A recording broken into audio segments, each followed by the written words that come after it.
首先呢，为大家介绍呢，我们欢迎的是我们高国豪，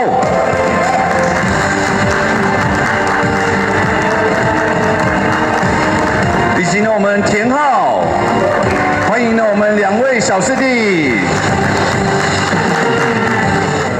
在这个礼拜的话，我们完成了我们球队最重要2块拼图。那当然，整个球队不光只是我们整个球队都非常的兴奋，包含我们的教练团跟我们的制服组。那我们很感谢我们的公司跟我们的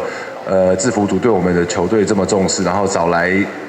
2位这么年轻有潜力，而且可以帮助我们取得胜利的球员。对，那所以接下来的话，我们会继续努力。送给呢是我们球衣背号4号的高国豪，以及呢我们球衣背号14号的田浩。好，那我们是不是也邀请了我们总经理呢上台呢，跟呢我们2位选手呢进行一个合影？那我们 Kenny 呢高景呢可以说是呢在这一次呢2位呢小师弟加盟当中一个相当重要的一个幕后推手。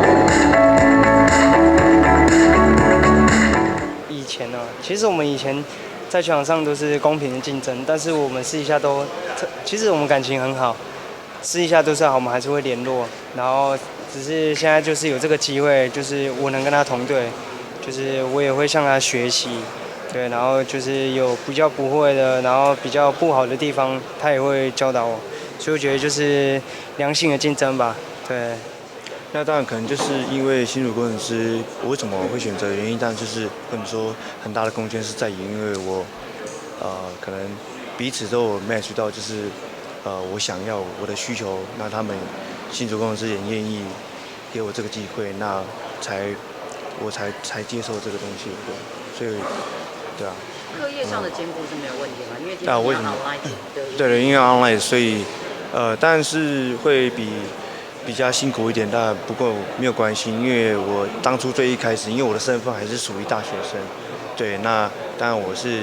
希望可以